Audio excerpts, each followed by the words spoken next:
There is still a lot of talk about that massive pileup on I-5 near Brownsville yesterday morning. State troopers are still investigating, but we know the initial crash sparked two chain reaction crashes on the same stretch of highway.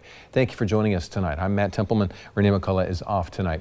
KEZI 9 News reporter Jaewon Jung joins us live from the I-5 bike path with more. Jaewon, you've been speaking with people all day long. What needs to be done so that a crash like this does not happen again?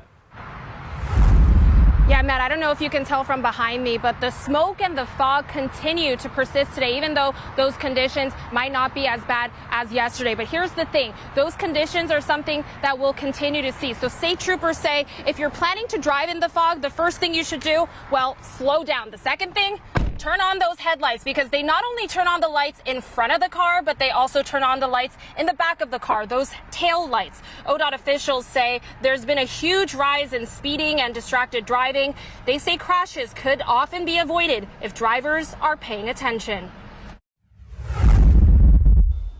Row after row, cars flipped over, semis piled up against each other.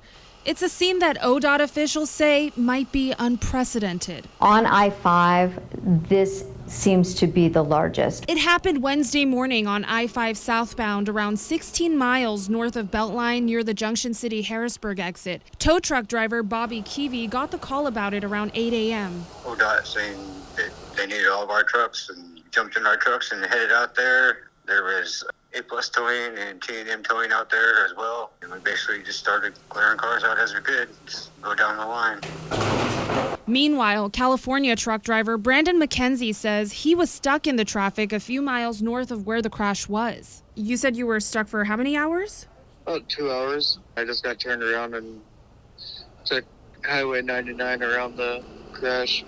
And this crash involving roughly 60 vehicles wasn't the only one on the same stretch of highway. And then we had a semi hit a second semi in that backup, which then closed the road back to Highway 34 at Corvallis.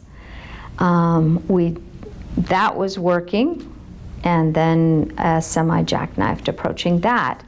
The crashes that occur as vehicles are approaching a backup for any reason, be it for the detour or because there's already been a crash or something going on ahead of them, are typically because people are going too fast. As we approach winter, ODOT officials say drivers need to be even more cautious of the conditions on the road, not only with the smoke and fog in the air, but anything else that could be coming.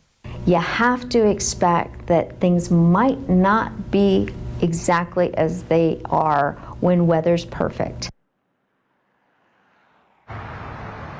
And OSP is still investigating that crash tonight, and they're asking any witnesses who saw the crash yesterday to please give them a call. But because there are just so many moving parts with the initial crash causing chain reaction crashes, the investigation will still take some time.